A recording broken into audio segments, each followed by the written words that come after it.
Oscar season has officially begun. Andrew Freund here in Hollywood, where the stars are coming out in force tonight at the Motion Picture Academy Governors Awards, where among tonight's honorees is acclaimed director slash winemaker Francis Ford Coppola. You know, you got James Caan here tonight, De Niro is here, Robert Duvall is here. How does this feel for you, this moment tonight? Well, my family's here. That's probably more exciting, although I love to be with those fellas. You know, nowadays everyone lives in another city, and you don't often get a chance to just be with them. Few people live in San Francisco where I live, so I can see them more often. And being awarded by the Academy, what does that mean to you, being recognized for your achievements?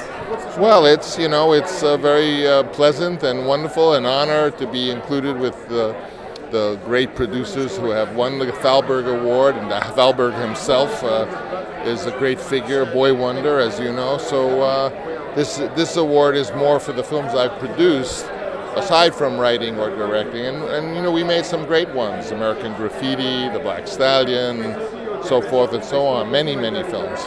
Do you feel that, you know, when you were making The Godfather and a lot of your films, you had difficulty with the studios in terms of casting? And is it just as hard to make films today? Is it easier? What is your opinion?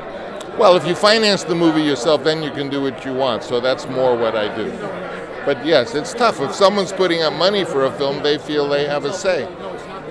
Are you still, you know, just in love with the process, or do you just want to go home and make wine?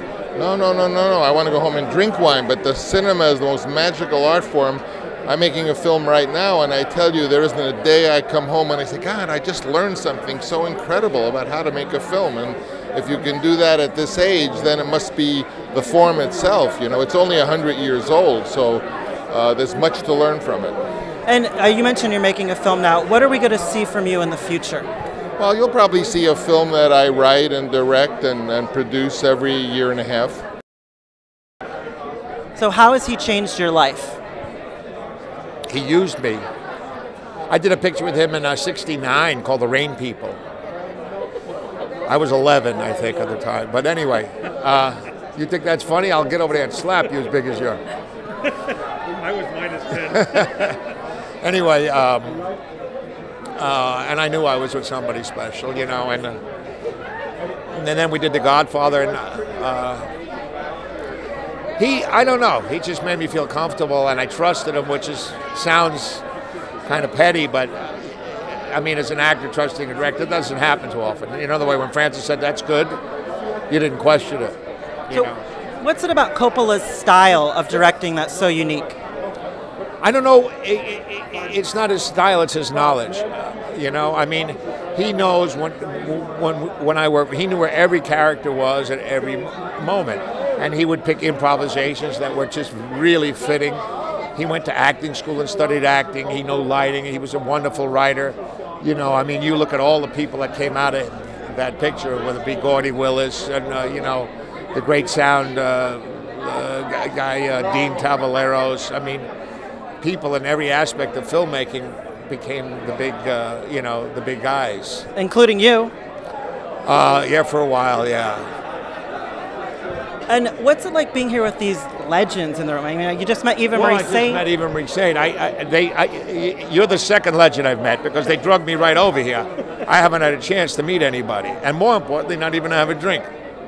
All right. You know, you're a pain in the ass, is what I'm saying. So James Caan's calling me a pain in the ass. That's it, sir. Is there still a level of like fun competition between, you know, you, Spielberg, Coppola? I think we've outgrown that.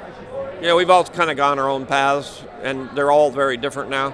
So, you know, we before when we were younger, we were actually, you know, doing movies that were all coming out at the same time and everything, and you know, our careers have gone in different directions now. So we root each other on rather than being competitive. How does Francis inspire you as a filmmaker? Well, Francis always is a risk taker, and I'm basically not a risk taker. But he's taught me to be a risk taker, so that's the greatest gift he's ever given me. How have these men inspired you? How has Coppola and Eli inspired you as a filmmaker? Francis was of our generation when we were in film school. He was the god. You know, no one had achieved what he did. He was the first writer, director breakthrough, big time. Tell me, why do you guys, as younger actors, why do you guys feel these greats are so deserving of the honor tonight? because every movie they make now is about, or at least directed for teenage boys. So it's nice to see them honoring people that have so much more experience and artistry than a lot of what is being made now. And how have they inspired you as actors? The way that you watch a Francis Ford Coppola film, and the way that he managed the performances that he enables in his actors, the space that he gives his actors, he seems to give his actors, and the intense direction he seems to give his actors it's inspiring to watch. The performances that he's created are incredibly inspiring. How has your father inspired you? He inspired me to be a filmmaker. He never compromised and always made treat it as an art form that he believed in, and to express your own point of view, and to make only the movies that only you can make. And so I try to do that. Now, I saw, Lucas was here, obviously a great family friend. What's it like having your dad and Lucas and all these great film mentors for you? What's that like? I felt really lucky. Just to have to be able to talk to these people, and George Lucas. I grew up knowing him, so I feel just lucky to be able to talk to great filmmakers. And I learned a lot from talking to them. And lastly, if you could tell me, I know you have a new film coming out. Tell me a little bit about the new film. Oh yeah, I have a movie coming out in December called Somewhere with Stephen Dorff and Elle Fanning, and there's a father-daughter element to it, and I'm really proud of it. I'm excited it's coming out. Did you inspired from your own relationship with your dad, or how did it come to be? No, the story is kind of about an indulgent movie star guy that's living this decadent life, and then a visit with his daughter that he wasn't expecting kind of reminds him of what's real or important in life. So the character's really different than my dad, and the childhood's not like mine. But I tried to put in personal memories of special trips I went on with my dad and connect it to something that was important to me.